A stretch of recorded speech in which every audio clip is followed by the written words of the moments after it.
What happens when one of the world's most powerful late-night hosts decides to ambush a young climate activist on live television? What you're about to hear will shock you. This is the story of how Jimmy Kimmel's arrogance and complete lack of preparation led to one of the most explosive moments in late-night television history.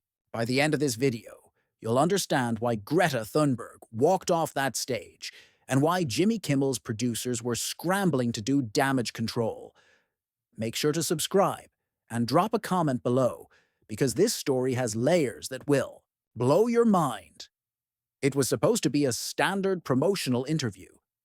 Greta Thunberg was making the rounds to discuss her latest climate initiative, and Jimmy Kimmel Live had booked her for what everyone assumed would be a friendly, softball conversation. The producers had briefed Kimmel on the talking points, sent him background materials, and even provided suggested questions that would make for good television while staying respectful. But Jimmy Kimmel had other plans. Behind the scenes, Kimmel's had been growing increasingly frustrated with what he privately called the climate lecture circuit. Multiple sources from the show revealed that in the days leading up to the interview, Kimmel had been making dismissive comments about young activists during production meetings. He felt they were too serious, too preachy, and frankly, too successful at commanding attention that he believed belonged to comedians like himself. The warning signs were there from the beginning. During the pre-interview meeting, Kimmel barely looked up from his phone while his producers went over the planned segments. When they mentioned that Greta preferred to avoid jokes about her age or appearance, Kimmel just shrugged and said he would handle it his way. The producers exchanged worried glances, but nobody wanted to challenge the host directly. As showtime approached, the atmosphere backstage was tense. Greta arrived early, as she always did, and spent time reviewing her notes and preparing for what she expected to be a straightforward discussion about renewable energy policies and youth activism. She had done hundreds of these interviews by now, and had developed a rhythm that worked well for both serious news programs and lighter entertainment shows. The makeup artist who worked on Greta that night later described her as focused but relaxed, someone who clearly knew how to handle media appearances. She was polite to the crew, asked thoughtful questions about the show's format, and even complimented the studio's efforts to reduce their carbon footprint. Everything seemed normal. Meanwhile, Jimmy Kimmel was in his dressing room, but he wasn't preparing for the interview in any traditional sense. Instead of reviewing his notes or thinking through potential follow-up questions, he was scrolling through social media, reading criticism of his recent shows, and working himself into what his staff would later describe as a mood. Several crew members noticed that Kimmel seemed agitated that evening, but this wasn't entirely unusual. He had been under pressure lately, with ratings down and younger audiences increasingly turning to streaming platforms and social media for their entertainment. The show's producers had been pushing him to book more diverse guests and tackle more serious topics, but Kimmel had been resistant to change. The irony wasn't lost on anyone paying attention. Here was a host who had built his career on being the everyman, the guy who could talk to anyone, being asked to interview someone who had literally spoken to world leaders about the most pressing issue of our time. But instead of rising to the occasion, Kimmel seemed determined to prove that he was still the one in control of his own show. When the show's warm-up comedian finished getting the audience ready, Kimmel made his entrance with his usual energy. The audience responded well, laughing at his opening monologue and settling in for what they expected to be another typical episode. But the production staff could see the tension in Kimmel's shoulders, the way he kept glancing toward the guest entrance and the slight edge in his voice when he introduced the upcoming segment. The moment arrived. Greta Thunberg walked out to polite applause, waving to the audience with the kind of confidence that comes from years of public speaking. She sat down across from Kimmel, adjusted her microphone, and smiled pleasantly as she waited for the interview to begin. Kimmel started conventionally enough, asking about her latest projects and her experience traveling to speak at various events. Greta responded with her characteristic blend of passion and precision, explaining complex environmental concepts in ways that were both accessible and compelling. The audience was clearly engaged, leaning forward to listen to her responses. But then, something shifted. Maybe it was the way Greta commanded the room, or perhaps it was seeing how naturally she connected with his audience. But Kimmel's demeanor began to change. His questions became more pointed, his tone more skeptical. What had started as a standard interview was beginning to feel like something else entirely. The first real warning sign came when Kimmel interrupted one of Greta's responses about renewable energy policy. She was explaining the economic benefits of transitioning to clean energy when he cut her off mid-sentence, claiming that he needed to move on to other topics for time reasons. But anyone watching could see that there were still several minutes left in the segment, and Greta's response had been both informative and engaging. Greta handled the interruption gracefully, simply nodding and waiting for the next question. But there was a flicker of something in her expression, a momentary tightening around her eyes that suggested she had noticed the shift in Kimmel's approach. She had dealt with hostile interviewers before, but this felt different. This felt personal. Ganel's audience seemed to sense the change in atmosphere as well. The energy in the room became more subdued, more watchful. People were still listening, but there was an undercurrent of tension that hadn't been there moments before. Some audience members would later say they felt like they were watching the beginning of something uncomfortable, though they couldn't quite put their finger on what. Kimmel's next question was about funding for environmental organizations, but the way he asked it carried an unmistakable tone of suspicion. He wanted to know where the money was coming from. Who was really pulling the strings behind the scenes, and whether young activists like Greta were being manipulated by powerful interests. The questions weren't necessarily inappropriate, but the aggressive manner in which he asked them made it clear that this was no longer a friendly conversation. Greta answered each question directly and thoroughly, providing specific examples and citing her sources. But with each response, Kimmel seemed to become more agitated rather than satisfied. It was as if her competence and preparation were somehow making him angrier, as if he had expected her to be overwhelmed by his questioning and was frustrated that she wasn't backing down. The breaking point was approaching, though neither of them realized it yet. Kimmel was about to cross a line that would transform this interview from uncomfortable to explosive, and Greta was about to show him exactly why underestimating her had been a terrible mistake. The moment that would define the entire interview came when Kimmel leaned back in his chair, put on what he clearly thought was a charming smile and said, "You know, Greta, I have to ask, don't you think you're a little young to be lecturing world leaders about how to run their countries?" The question landed like a slap. The audience went completely silent. Even the camera operators seemed to pause for a moment, as if they couldn't believe what they had just heard. This wasn't just inappropriate. It was exactly the kind of condescending dismissal that had been used to silence young voices for generations. But Greta didn't flinch. She looked directly at Kimmel and said, "I think you're a little old to be making jokes about the planet burning while children are inheriting a world you've helped destroy." The audience gasped. This wasn't the polite, measured response they expected from a guest. This was a direct challenge, delivered with the kind of quiet intensity that made it clear Greta wasn't going to play along with whatever game Kimmel thought he was running. Kimmel's face flushed red. He had expected her to laugh it off, maybe give some diplomatic response about respecting different perspectives. He certainly hadn't expected to be called out so directly, especially not by someone he had just tried to diminish because of her age. "Well," he said, his voice taking on a harder edge, "I think our viewers might be interested to know that you've been flying all over the world giving these speeches. Seems like a pretty big carbon footprint for someone who's supposed to be saving the environment. It was a cheap shot, and everyone in the room knew it." The hypocrisy argument was one of the most tired tactics used against environmental advocates, and Kimmel was deploying it with all the subtlety of a sledgehammer.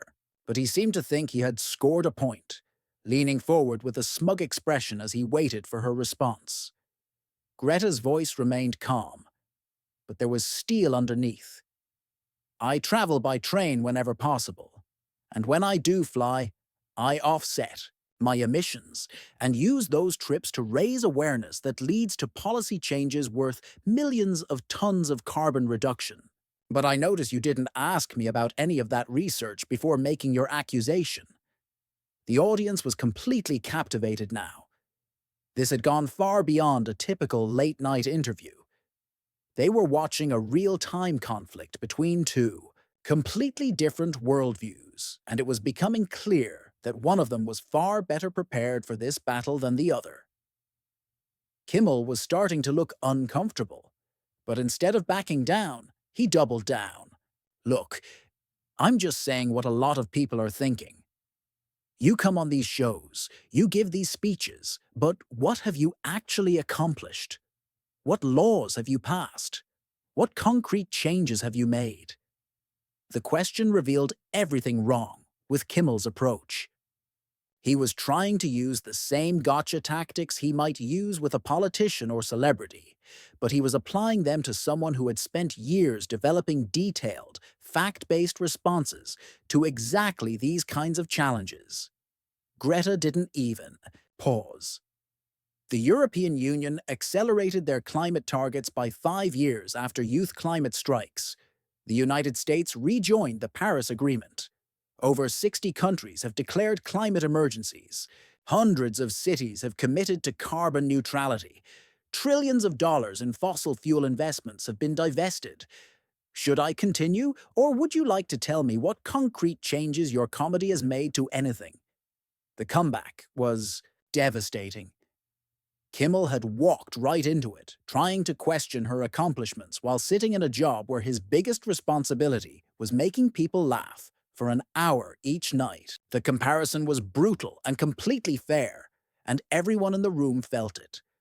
But Kimmel's ego wouldn't let him retreat. Instead, he made the mistake that would define the rest of the interview. He started to get personal. "You know what I think," he said, his voice rising slightly. "I think you're just another angry teenager who's gotten way too much attention. You act like you have all the answers, but you're just a kid from Sweden who's never had a real job." The audience was stunned into silence. This had crossed every line of basic decency. You could hear people shifting uncomfortably in their seats, and several audience members would later say they felt embarrassed to be there. Greta's response was measured, but her eyes were blazing. "I think you're a middle-aged man who's never learned to have a conversation with someone who knows more than you do. And I think your audience deserves better than watching you have a public breakdown, because a teenager made you feel insecure. That was it." Kimmel had been completely dismantled, and he knew it.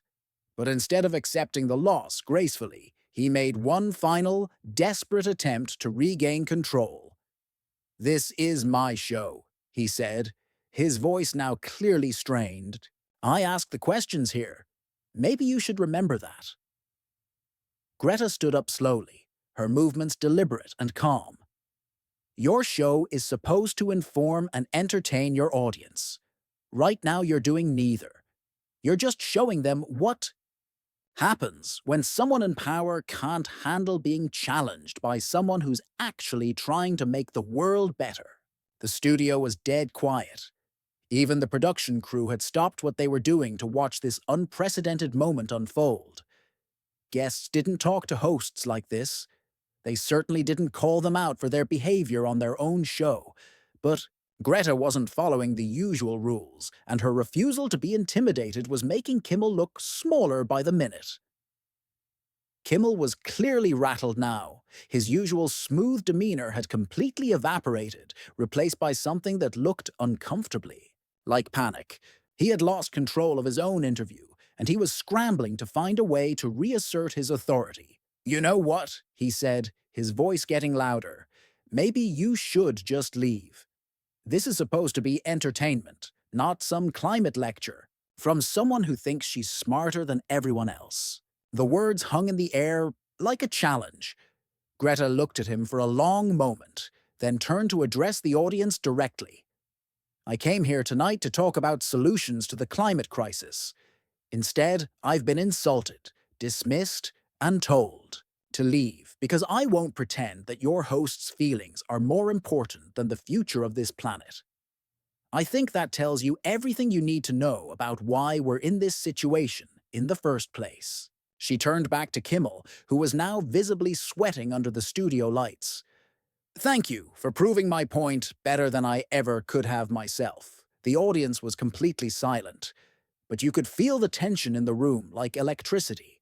This was the moment everyone would remember, the moment when a young climate activist had taken on a powerful television host and exposed him completely. Kimmel made one last desperate attempt to salvage the situation. "Security," he called out, his voice cracking slightly. "I think we need to escort our guest out." But Greta was already walking toward the exit, her head held high and her dignity intact. As she reached the edge of the stage, she turned back, one final time. "I hope your audience remembers this moment," she said, her voice carrying clearly across the silent studio. "I hope they remember who stood up for their future and who tried to silence the person trying to save it." And with that, she was gone, leaving Jimmy Kimmel alone on stage with an audience that was staring at him in stunned disbelief. The silence that followed Greta's exit was deafening. Jimmy Kimmel stood alone on his own stage, facing an audience that was staring at him with a mixture of shock, disappointment, and barely concealed disgust. The cameras were still rolling, capturing every uncomfortable second of what had just become the most catastrophic interview in late-night television history. Kimmel tried to laugh it off, that nervous chuckle he used when jokes fell flat, but the sound came out hollow and desperate.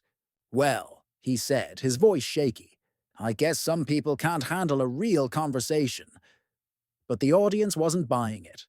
The scattered, uncomfortable laughter that followed was the kind you hear when people don't know how else to respond to something deeply awkward.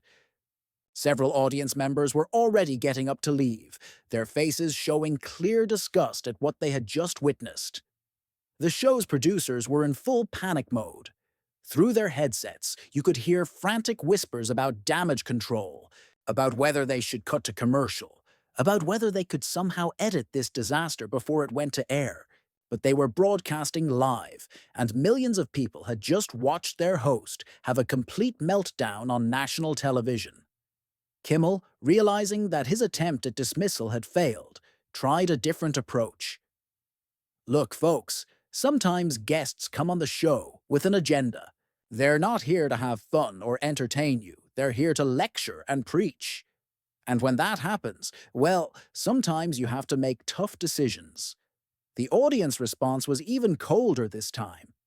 People were starting to murmur among themselves, and not in a good way. You could hear fragments of conversations, people asking each other if they had really just watched a grown man attack a young woman for caring about the environment. One audience member, a middle-aged woman, in the front row, stood up and started walking toward the exit. As she passed the stage, she looked directly at Kimmel and shook her head with obvious disappointment. Others began to follow, creating a steady stream of people leaving the studio while the show was still recording.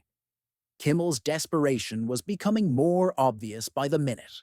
"Hey, where are you going?" he called out to the departing audience members, trying to inject some humor into his voice. "Don't let one difficult guest ruin your whole night." But his attempts at damage control were only making things worse.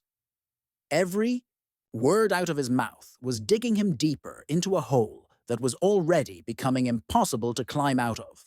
The remaining audience members weren't laughing. They were just watching him with a kind of horrified fascination.